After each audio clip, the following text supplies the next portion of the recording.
So as I study through space, I find that the Moor, Ea, and his sister, Ninhursag, they went to the Pleiades, also bringing along with them those that are known as the Anointed Ones, their creations that was taught forbidden gnosis and given the gene of passion, the Iesu. And when you come upon the Pleiades, what do you see?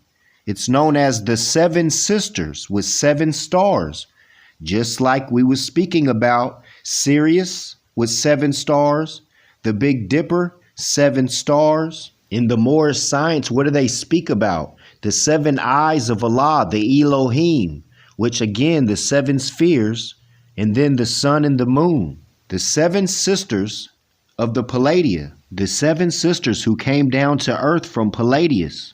Seven sisters would often come down from the sky and always landed on a high hill. This was no ordinary hill, for it was hollow inside as it contained a cave. A secret passageway leading into the cavern from the outside enabled the sisters to come and go between the worlds.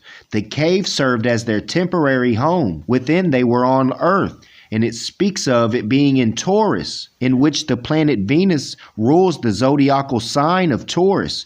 In astrological love, for that constellation houses her favorite birds, which could be assumed as being the Unkil, or the angels with the wings, who assisted Ea and Ninhursag with the gene of passion. Also referred to the Pleiades as seven eyes of Vikakoka, the god of thunder and creation. And that's what it says about the seven eyes of Elohim, that it created everything that is, was, and ever to be.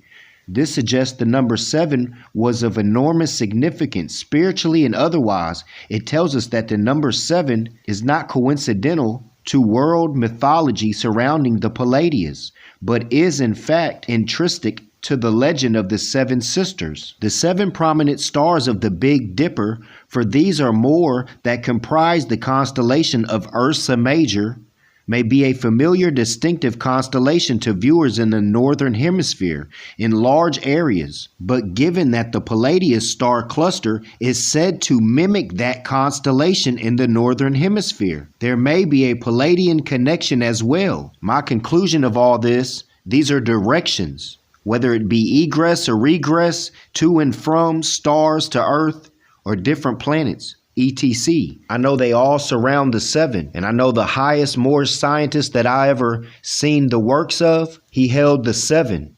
Indeed, earthly and celestial exploits of the 7 sisters who came down to earth from the Pleiades. The connection with time meant that in some cultures, the Pleiades took on a prophetic aspect, as in ancient Egypt, where they were regarded as the 7 fates who foretold the destiny of every newborn child. Also known as the daughter of Atlas and Pleione, Atlas, one of 7 titans who plotted and fought against Zeus, the king of the Greek gods, and his Olympian associates, which they're talking about Ea and Ninhursag going against everybody, because they was running their creations into the ground and not showing any mercy. Also, it spoke of the Pleiadian stars being known around the Milky Way and them symbolizing 7 cows in regards to humanity, symbolizing the womb, but also one mother gave us all suck in regards to milk. Also in the Moorish Quran, it speaks of the rich drink the orphans' tears like milk. I hope you enjoyed the demonstration. I love doing these readings, for I am a Libra governed by Venus. Indeed, I leave you in love and peace. Divine honors to Prophet Noble Drew Ali, the Moorish divine and national movement of the world.